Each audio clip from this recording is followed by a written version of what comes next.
అందరికీ నమస్కారం. శ్రీనివాస్ చెప్పే కథలకు మీ అందరికీ స్వాగతం. ఇప్పుడు మనం వినబోయే కథ ద బెట్. రచన ఎండమూరి వీరేంద్రనాథ్ గారు. ఈ కథ 1979లో ప్రచురించబడింది. మరి కథలోకి వెళ్దామా? రాత్రంతా దట్టంగా పట్టిన మంచులో తడిచి పొద్దుటే ఎండలో బద్ధకంగా ఒళ్ళు విరుచుకునే మల్లెల్ని చూస్తే నాకు చాలా ఇష్టం. కానీ వచ్చిన చిక్కేమిటంటే మల్లెలు వేసవిలోనే పూస్తాయి, మంచు కురిసే శీతాకాలంలో పూయవు. ఈ విషయమై దేవుణ్ణి టేస్ట్లెస్ క్రియేటర్ అని చాలాసార్లు తిట్టుకున్నాను. కానీ మిమ్మల్ని చూసిన తర్వాత దేవుడికి కూడా టేస్ట్ ఉందని, మిమ్మల్ని సృష్టిస్తున్నప్పుడు తను క్రితంసారి చేసిన తప్పుని సరిదిద్దుకునే ప్రయత్నం చాలా గట్టిగా చేశారని, మంచులోని తెల్లదనం, మల్లెలోని నాజూకుతనం రంగరించి, మళ్ళీ ఈసారి ఎవరినో చెడగొడుతున్నావు, భుజం వెనక నుంచి సుబ్బారావు కంఠం వినపడడంతో విశ్వాస్ కలం బల్ల మీద పడేశాడు. ఇక వాడుండగా కలం సాగదు. ఏమిటి కొత్త పిచ్చుక? విశ్వాస్ నవ్వాడు. సుబ్బారావుని చూస్తే అతనికి నవ్వొస్తుంది. చేతగానితనాన్ని మంచితనంగా ముసుగులేసుకున్నవాళ్ళు. సుబ్బారావు మంచివాడు. సిగరెట్ తాగడు, పేకాడడు. ముందు బెంచీల్లో కూర్చో పాఠం శ్రద్ధగా వింటాడు. అమ్మాయిల పొడగెట్టదు. వాడంటే విశ్వాస్కి జాలి. చిత్రం ఏమిటంటే విశ్వాస్ అంటే కూడాను సుబ్బారావుకి జాలే. అమ్మాయిలకు లేని ప్రిన్సిపల్స్ మనం పెట్టుకుని మడికట్టు కూర్చోవటంలో లాభం ఏమిటి అనేది విశ్వాస్ వాదన. అలా సాగు చేయటం ఎందుకు? నువ్వు కాకపోతే ఇంకొకరు అదే స్థానంలో ప్రవేశిస్తున్నప్పుడు నువ్వే ఎందుకు అనుభవించకూడదు? అది క్షణికమైన సుఖం కాదు, థ్రిల్ అంటాడు విశ్వాస్. అనుభూతి వేరు, అది ప్రేమలో దొరకచ్చు, కానీ థ్రిల్కి సంబంధం లేదు. ఈ వాదన ఎంతకు తెగేది కాదు. జీవితం అంటే స్థిరమైన అభిప్రాయం ఇద్దరికీ ఉంది. అందువల్ల అసూయకి లోటు ఉండేది కాదు అక్కడ. దీనికి తార్కాణం ఏమిటంటే రాత్రి 10 ఏ కారులో వచ్చి తలుపు తడితే ఆమెను గౌరవంగా ఆహ్వానించి అతను సెకండ్ షోకి వెళ్ళి విశ్వాస్ని మామూలుగా తెల్లవారుజామున పలకరించేవాడు సుబ్బారావు. అందుకే వాళ్ళ స్నేహం 3 సంవత్సరాల నుంచి నిర్విఘ్నంగా కొనసాగుతుంది. ఇక ఫైనల్ ఇయర్లో సుబ్బారావు మారిపోయాడు. ఈ మార్పు విశ్వాస్కి తొందరలోనే తెలిసింది, రూమ్మేట్ కనుక. ఇంతకుముందు అలంకరణలో ఏమాత్రం శ్రద్ధ చూపించని వాడు ఇప్పుడు ఏం చేస్తున్నాడు? 5 నిమిషాలు అద్దం ముందు నిలబెడుతున్నాడు. మొదట్లో అర్థం కాల, రోజు అద్దం ముందు ఎందుకు నిలబడుతున్నాడా అని. కానీ విశ్వాస్కి తొందరలోనే తెలిసిపోయింది, సుబ్బారావు ప్రేమలో పడ్డాడు. విశ్వాస్ బాగా బలవంతం చేసిన మీదట అతను చెప్పాడు, అమ్మాయి పేరు స్వప్న. పేరు నిజంగా బాగుంది. చదువుతోందా? BA final year. విశ్వాస్ ఒక్క క్షణం ఆగి అన్నాడు, ఎంతవరకు వచ్చింది పరిచయం? నిన్న మాట్లాడాను. విశ్వాస్ నవ్వు ఆపుకున్నాడు. ఇదేం ప్రేమరా అన్నాడు. సుబ్బారావు మొహం చిన్నబోయింది. అనుభవం లేదుగా అన్నాడు. విశ్వాస్కి చెల్లున కొరడాతో కొట్టినట్టయింది. అయితే అలాంటి చెడుకులకు తొణికే స్నేహం కాదు వాళ్ళది. ఆ అమ్మాయి హాబీస్ ఏమిటి? వీణ వాయిస్తుంది. అక్కడే పరిచయం అయింది. ఈర్ష పడకుండా నవ్వాడు విశ్వాస్. ఎక్సలెంట్. మరి పెళ్ళి ఏది? ఆ అమ్మాయికి ఇంకా నా ప్రేమ సంగతి చెప్పందే. ఆ అమ్మాయి సంగతి కాదు, నీ సంగతి చెప్పు. అతడు విశ్వాస్ వైపు విచిత్రంగా చూసి, పెళ్లి చేసుకోవాలన్న ఉద్దేశం లేనప్పుడు ప్రేమించడం దేనికి అన్నాడు. ఇక నాకు ఈ ప్రేమల మీద నమ్మకం లేదు సుబ్బారావు. దానికి ఆకర్షణకి భేదం లేదు. కొద్దిగా ట్రై చేస్తే ఏ అమ్మాయినైనా ప్రేమలోకి దింపచ్చు. దీనికి ప్రేమ అన్న పేరు పెట్టుకోవటం మాత్రం అమాయకత్వం. సుబ్బారావు మాట్లాడలేదేటో చూస్తున్నాడు. మున్సిపల్ గోడ మీద ఆ రోజు బ్రాకెట్ పెద్ద అక్షరాలతో రాసింది. పార్కు బయట రోడ్ల మీద వచ్చే పోయే జనం కనపడుతున్నారు. నీకున్న అనుభవంతో, చౌకబారు స్నేహాలతో నువ్వు ఈ అభిప్రాయానికి వస్తే నేనేం చెప్పలేను అన్నాడు సుబ్బారావు. నువ్వు మనస్ఫూర్తిగా ప్రేమించడానికి సిద్ధపడినప్పుడే అవతల వైపు నుంచి కూడా నువ్వు ప్రేమను ఎక్స్పెక్ట్ చేయొచ్చు. కానీ నువ్వేమో స్నేహాన్ని ఒక అనుభవం కోసం తీసుకొని ఆ అమ్మాయిని మాత్రం సిన్సియర్గా ప్రేమించమంటే ఎలా? నాకు ప్రేమ మీద కాన్ఫిడెన్స్ లేదు. అది నీ దురదృష్టం. నీకు తటస్థపడిన అమ్మాయిలు అటువంటి వాళ్ళు. ప్రపంచంలో అమ్మాయిలందరూ అటువంటి వాళ్ళే. అంటే నీకే అమ్మాయిని చూపించినా ఆమెను ప్రేమలోకి దింపకుండా అనుభవించగలవా?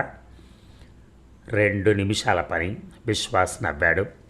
అదే టైంకి దారిన పోతున్న ఒక అమ్మాయిని చూపించి, అదిగో ఆ అమ్మాయిని తీసుకుందాం ఉదాహరణకి, ఆమెను ఎన్ని రోజుల్లో ప్రేమలోకి దింపగలవు అన్నాడు సుబ్బారావు. చాలా సాధారణంగా ఉంది ఆ అమ్మాయి. లోయర్ మిడిల్ క్లాస్, కొద్దిగా తక్కువే. ఇంకా ఓణి పరికిణి వేసుకుంది. పరికిణి మాసి ఉంది, ఓణి కొద్దిగా చినిగి ఉంది. ఆ అమ్మాయిని ట్రాప్ చేయడానికి నాకు 10 రోజులు చాలు, విశ్వాస్ దృఢంగా అన్నాడు. సరే అయితే అని సుబ్బారావు లేచాడు. సెలవుల నుంచి నేను తిరిగి వచ్చేటప్పటికి, అంటే నెల రోజుల్లో ఆమెను ట్రాప్ చేయి చూద్దాం. Bet bet. ఇక ఆ అమ్మాయి పేరు సుబ్బలక్ష్మి అని తర్వాత తెలిసింది. దానికి కొద్దిగా కూడా కష్టపడని అవసరం లేకపోయింది. సుబ్బారావుని పార్కులో వదిలి అతడు ఆమెను ఫాలో అవుతూ చేతిలో పుస్తకం వంక చూస్తే పేరు తెలిసింది. SUBB తర్వాత L.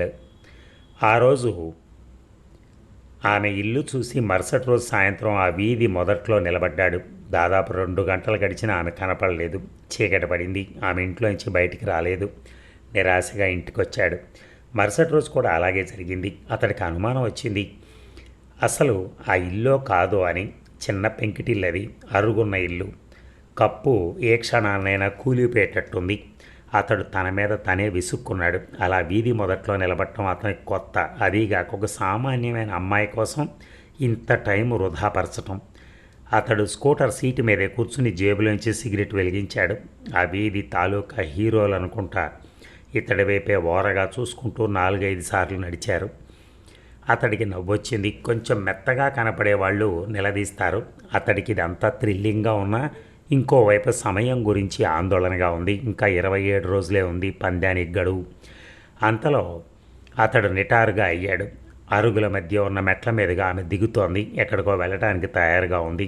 అతడు ఆమెను వెంబడించాడు స్కూటర్ మీద నెమ్మదిగా. దాదాపు అరగంట నడిచి ఆమె బజార్ జంక్షన్కి వచ్చింది. తల వంచుకొని సాగిపోతోంది. ఎక్కడ అటు ఇటు చూడలేదు. ఓ బట్టల షాపులోకి ప్రవేశించింది. విశ్వాస్ జేబు తడిమి చూసుకున్నాడు. 50 రూపాయలున్నాయి. లోపలికి ప్రవేశించాడు. షాపులో ఆమె పక్క నుంచి వెళుతూ పరిశీలనగా చూశాడు. పలచటి చెక్కిళ్ళు, చేతులకు మట్టి గాజులు. అతడి జీవితంలో అతడెప్పుడూ ఇలాంటి అమ్మాయి కోసం నెల రోజులు వేస్ట్ చేయలేదు. అయితే ఆ అమ్మాయి కళ్ళల్లో ఏదో ఆకర్షణ ఉంది. దాదాపు 4 గజాల దూరంలో ఆమె కోసం గొడ్డ చింపుతున్నాడు షాపువాడు. ఆమె అటే చూస్తోంది. చూడండి అన్నాడు విశ్వాస్. ఆమె ఉలిక్కి పట్టడం స్పష్టంగా కనపడింది. చప్పున తలెత్తి చూసింది. వీటిలో నాకేది సెలెక్ట్ చేయాలో తోచటం లేదు, కొంచెం ఏరి పెడతారా ప్లీజ్. ఆమె ఓ క్షణం తెల్లబోయి అతడి దగ్గరగా వచ్చింది. 10 చీరలు ఆమె ముందు పడేశాడు. కొంచెంసేపు ఆమె వాటి వైపు పరీక్షగా చూసి తలెత్తి, ఆమె ఏ రంగులో ఉంటారు అంది. మీలాగే తెల్లగా, పట్టుకుంటే కందిపోయేలాగా. ఆమె క్షణం నిదానంగా అతని వైపు చూసింది. అతడికి ఎందుకో గిల్టీ కాన్షియస్గా ఫీల్ అయ్యాడు అతను. తన అతిశయోక్తి ఆమె గ్రహించింది అన్న భావన. 5 నిమిషాల్లో ఆమె ఎన్నిక పూర్తయింది. ఆ 5 నిమిషాలు ఆమె వైపే చూస్తున్నాడు అతను. ఆమె తలెత్తి ఇది ఎలా ఉంది అని అడిగింది. అతడు మాట్లాడలేదు. అతడు తదేకంగా తననే చూస్తున్నాడని గ్రహించి తల వంచుకుంది. గ్రహించాలని అతడు ఉద్దేశం కూడా. నచ్చలేదా? గులాబీ రంగు నిజంగా బాగుంది, ఆ మాటే అన్నాడు. ఎంత? ఆమె షాపు వాడిని అడిగింది. 42. ఆమె అతడి వైపు తిరిగింది. అంత చేయదు, 35 ఇవ్వచ్చు అంది. ఆమె వ్యక్తిత్వం అతడికి ముచ్చట కలిగించింది. బేరమాడటం తమ ఫ్యాషన్కు భంగకరమని భావించే ఈ రోజుల్లో ఒక అపరిచిత వ్యక్తి కోసం ఆమె అలా అనటం అతడికి ఆనందంతో కూడిన ఆశ్చర్యాన్ని కలిగించింది. బేరం 37కు సెటిల్ అయింది. ప్యాకెట్ ఇచ్చి బయటకు వస్తూ ఉంటే అతను రండి కాఫీ తాగు వెళ్దురు కానీ అన్నాడు. ఆమె కొంచెం బిత్తరపోయి వద్దు వద్దు అంది కంగారుగా. అతడు ప్రాక్టికల్. ఈరోజు మీరు 5 రూపాయలు సేవ్ చేశారు, రావాలి అన్నాడు. కొంచెం బలవంతం మీద ఆమె ఒప్పుకుంది. హోటల్లో కూర్చున్నాక అడిగాడు, మీ పేరు? సుబ్బులు. సుబ్బలక్ష్మ? కాదు, సుబ్బులే ఆమె తన పేరు చెప్పుకోవటంలో చిన్నతనం కనపడలేదు. ఏం చదువుతున్నారు? థర్డ్ ఫారం పాస్ అయ్యాను, కుట్టు ట్రైనింగ్ అవుతున్నాను అని. మీరు అంది. ఆమెకు ఆ మాత్రం కుతూహలం కలగటం అతనికి బాగుంది. చెప్పాడు అప్పుడే. ఆ గుడ్డ తన చెల్లెలికి అని కూడా చెప్పాడు. కాఫీలు అయ్యాక ఆమె మెట్లు దిగుతూ, అరే సిటీ బస్ వచ్చేసింది అని అతని వైపు తిరిగి, వస్తాను అంది. ఎప్పుడు, ఎక్కడికి? ఆమె సీరియస్గా చూడబోయి నవ్వేసి, ఉంటాను అని బస్సు వైపు వెళ్ళిపోయింది. అతడు అటే చూస్తూ, చాలు, ఈరోజు సాధించింది తక్కువేమీ కాదు అని అనుకున్నాడు. ఇక నిజమే, అతడు సాధించింది తక్కువేమీ కాదు. ఆ మరుసటి రోజు కుట్టు సెంటర్ దగ్గర అతను ఆమెను కలవటం యాదృచ్ఛికమూ కాదు. ఆ పైన ఆమె కలిసినప్పుడు 2 రోజుల తర్వాత అతని పుట్టినరోజు అదే రోజు కావటం విచిత్రం కాదు. ఆ రోజు అతి బలవంతం మీద ఆమె డిన్నర్కి ఒప్పుకుంది. మీరు చలాన్ని చదివారా? భోజనం చేస్తుంటే అడిగాడు. ఆమెతో హోటల్కి రావటం అతనికి ఇబ్బందిగానే ఉంది. అంటే అమ్మాయితో కలిసి తిరగటం ఎవరైనా చూస్తారేమో అని కాదు. ఇటువంటి 8వ క్లాసు అమ్మాయితో తిరగటం తన స్నేహితులు చూస్తే పరువు పోతుంది అని భయం. ఎవరు అంది. చలం అన్నాడు. మగవాడు తన మనసులో కోరిక చెప్పటం కోసం చలాన్ని వాడుకోవటం, చలం ఉదాత్త రచనలు ఇటువంటి చౌకబారు పరిస్థితుల్లో ఉపయోగపడటం తెలుగుదేశం చేసుకున్నటువంటి దురదృష్టం. ఆమె తలెత్తి చూసింది. చలం అంది. చాలా కాలం క్రితం చదివాను. ఏమిటో నాకేమీ అర్థం కాలేదు. అంటే వ్రాసింది అర్థం కాలేదని కాదు, ఏం చెప్పాలనుకున్నాడో నాకు అర్థం కాలేదు. మరి మీకెవరంటే ఇష్టం? హెర్మింగ్ హేజ్ తెలుగు అనువాదాలు కొన్ని చదివాను. సిద్ధార్థ, ఇంకో అరబిందో ఇలా చెప్పుకుపోతోంది. అతడు ఆమె వైపు చూశాడు. సామాన్యంగా కనపడే అమ్మాయి వెనక ఇంతుందా అని. అతడు తన ఆలోచనలు తనలో దాచుకుని, రేపు పిక్నిక్ వెళ్దాం అన్నాడు. ఆమె తలెత్తి, ఇంకా నయ్యం అంది. ఏమొద్దు. అతడు బలవంతం చేయలేదు. ఇంకా 24 రోజులుంది, తొందరలేదు. ఈ 24 రోజుల్లోనూ వాళ్ళు మరింత దగ్గరయ్యారు. అయితే అదంతా అతడి ప్రొఫెషనల్ టచ్తో కూడిన చేష్టలు, అమ్మాయిల్ని చక్కిలిగింతలు పెట్టే ఫీలింగ్స్, చక్కటి మాటలు అన్నీ కలిసిన దగ్గరతనం. ఆ మరుసటి రోజు సుబ్బారావు వచ్చే రోజు. ఆ విషయం అతడికి జ్ఞాపకం లేదు. మాటల సందర్భంలో ఆమె అంది, రేపు 1వ తారీఖు కదా అని. అప్పుడు గుర్తొచ్చింది అతడికి. ఇంకా ఒకరోజే. మరుసటి రోజు సుబ్బారావు వచ్చేస్తున్నాడు. 1వ తారీఖు. ఈరోజు సాయంత్రం మా తోటకి వెళ్దాం. ఎక్కడ? ఇక్కడికి 8 మైళ్ళ దూరంలో ఉంది. సాయంత్రం వెళ్ళొద్దాం. సరే అంది. అతడు హుషారుగా లేచి సాయంత్రం కోసం అరేంజ్మెంట్స్ చేశాడు. ఫ్రెండ్ని అడిగి కారు తీసుకున్నాడు. పళ్ళు, ఫ్లాస్క్లో కాఫీ, మిగతా సామాను అన్నీ కారులో సర్దాడు. తోట వైపు వెళ్తూ ఉండగా కారులో అడిగాడు, రాత్రికి అక్కడే ఉండిపోదామని. అమ్మో అంది. ఏమీ పర్వాలేదు. నాకు ఇష్టం లేదు అందామె. అసలు ఇలా రావటం కూడా ఇష్టం లేదు, కానీ రానంటే మీరు బాధపడతారని వస్తున్నాను. కారు తోటలో గెస్ట్ హౌస్ ముందు ఆగింది. అతడు పళ్ళబుట్ట, ఫ్లాస్క్ లోపల పెట్టించాడు. కూలీతో రూపాయి ఇచ్చి కూలీని సిగరెట్స్ కోసం పంపించాడు. మామిడి చెట్టు మీద నుంచి వస్తున్న గాలి ఆహ్లాదకరంగా ఉంది. ఎక్కడో కోకిల ఒంటరిగా కూస్తోంది. అతడు ఆమె దగ్గరగా వెళ్ళి భుజాల మీద చేతులేసి ముద్దు పెట్టుకోబోయాడు. వద్దు. ఏ? పెళ్ళైన తర్వాత అనుభవించవలసినవన్నీ ఇప్పుడే అయిపోతే ఇంక తర్వాత ఏం మిగిలింటుంది మనకి? అతడికి చళ్ళున చెరిచినట్టయింది. మనం పెళ్ళా అన్నాడు అస్పష్టంగా. ఆమె తెల్లబోవటం అతడికి స్పష్టంగా కనిపించింది. ఆ షాక్ నుంచి తేరుకోకుండానే, కాకపోతే ఇదంతా దేనికి అంది. ఒక్క క్షణమే ఆలోచించాడు అతను. Split second. క్షణంలో 1000 ఆలోచనలని. హెర్మింగ్ హెన్ నవల సిద్ధార్థ. ఆమె తన పేరు చెప్పటంలో నిజాయితీ, ఆమె అమాయకత్వం, చిరిగిన పరికిణీని కప్పే ప్రయత్నం ఏది చేయకపోవటం. అతడు తల బెదిలించాడు. ఆమె తన మీద అభిప్రాయాన్ని తనను పెళ్లి చేసుకోపోయేవాడిగానే ఏర్పరచుకుందన్నమాట. ఆమె ప్రపంచంలో పెళ్లి కాకుండా వేరేగా ప్రేమించడం, కనీసం అబ్బాయితో స్నేహం చేయటం లాంటి ఆలోచనల ప్రసక్తి కూడా లేదు. ఆ లోయర్ మిడిల్ క్లాస్ అమ్మాయిని తనొక కాగితం పువ్వులా భావించి ఆడుకోవాలనుకున్నాడు.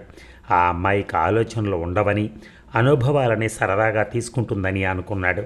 ఇక్కడ సమస్య క్లాస్ కాన్ఫ్లిక్ట్ కాదు, అరిస్టోక్రసీ అతడికి నేర్పిన అహం కరిగిపోతున్న క్షణం పూర్తయింది. అతడు లేచి పద అన్నాడు. ఆ అమ్మాయి తేరుకోకముందే కారులోకి వచ్చి కూర్చున్నాడు. నిమిషం తర్వాత ఆమె వచ్చింది. కారు ఊరి వైపు సాగిపోయింది. 5 నిమిషాలు గడిచాక పక్క సీట్లోంచి చప్పుడు వినిపిస్తే స్టీరింగ్ మీద నుంచి దృష్టి తిప్పాడు. ఆమె మొహం చేతుల్లో దాచుకొని వెక్కి వెక్కి ఏడుస్తోంది. సారీ అన్నాడు. 5 నిమిషాల తర్వాత ఆమె ఏడు పాపింది కళ్ళు తుడుచుకుని. అసలు నాదే తప్పు. మీరు నాలో ఏం చూసి నాతో స్నేహం చేశారో ఆలోచించనే లేదు. పెళ్లి వరకు వెళ్ళింది నా ఆలోచన అని విషాదంగా నవ్వి, మీరు పెళ్లి చేసుకుంటానని ఆనాడే అని ఉంటే దేనికైనా ఒప్పుకునేదాన్నేమో. అంత మూర్ఖంగా నమ్మాను. థ్యాంక్స్, నన్ను రక్షించారు అంది. అతడు నొచ్చుకుంటూ సారీ అన్నాడు. నేను చెడిపోయిన వాడినే కానీ దుర్మార్గుని కాను. కారు వీధి మొదట్లో ఆఫ్ చేశాడు.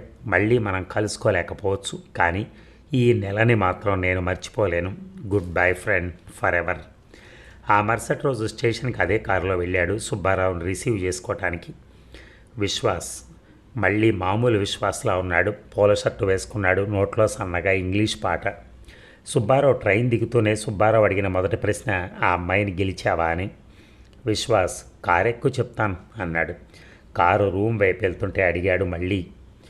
సుబ్బారావు మొహంలో ఎంత ఆపుకుందామన్న ఆగని ఆతృత కనపడుతోంది. విశ్వాస్ నవ్వాడు. నేను ఓడిపోవటం అంటూ ఉండదు బ్రదర్. నిజమా? ఒట్టు. కావాలంటే వెనక్కి చూడు. ఆ సీట్లో ఉన్నటువంటి నలిగిన మల్లె చెండు తోడు. సుబ్బారావు మొహం పాలిపోయింది. పెదవులు ఆవేశంతో వణుకుతున్నాయి. నువ్వు రాక్షసుడివి అన్నాడు.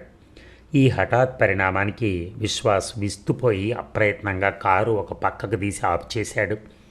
ఏమిటి నువ్వు అంటున్నది అన్నాడు. సుబ్బారావు కారు డోరు తీసి కిందకి దిగాడు. నన్ను కొద్దిసేపు ఒంటరిగా ఉండనివ్వు. ఎందుకు? స్త్రీ మీద నాకున్న అభిప్రాయం చెల్లా చెదురైపోయినందుకు. అంటే ఆ అమ్మాయే స్వప్న కాబట్టి. విశ్వాస్కి షాక్ తగిలినట్టయింది. విస్తుపోయి ఆ అమ్మాయి పేరు సుబ్బులు అన్నాడు. తెలుసు, మరి నాకెందుకు చెప్పలేదు? ఏమని? నేను ప్రేమించిన ఆ అమ్మాయి పేరు సుబ్బులని, 8వ క్లాస్ చదివి కుట్టు పని నేర్చుకుంటుందని చెప్పమంటావా? విశ్వాస్ నిశ్చేష్టత నుంచి తేరుకుని, కానీ అసలు ఏం జరిగిందంటే అని ఏదో చెప్పబోయాడు. ఇంకేం చెప్పకు. సుబ్బారావు కారు డోరు బలంగా వేసేశాడు. అతడి మొహం సర్వం కోల్పోయినట్టుంది. 2 జేబుల్లోనూ చేతులు పెట్టుకుని చీకట్లో కలిసిపోయాడు.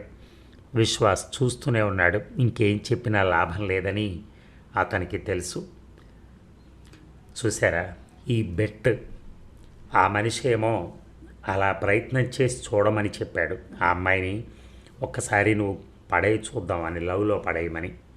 కానీ ఆయన ఉద్దేశం ఏమిటి? ఆ అమ్మాయి ఎలాంటిదో తెలుసుకోవాలని. ఎందుకంటే పెళ్లి చేసుకోవాలనుకుంటున్నాడు కాబట్టి.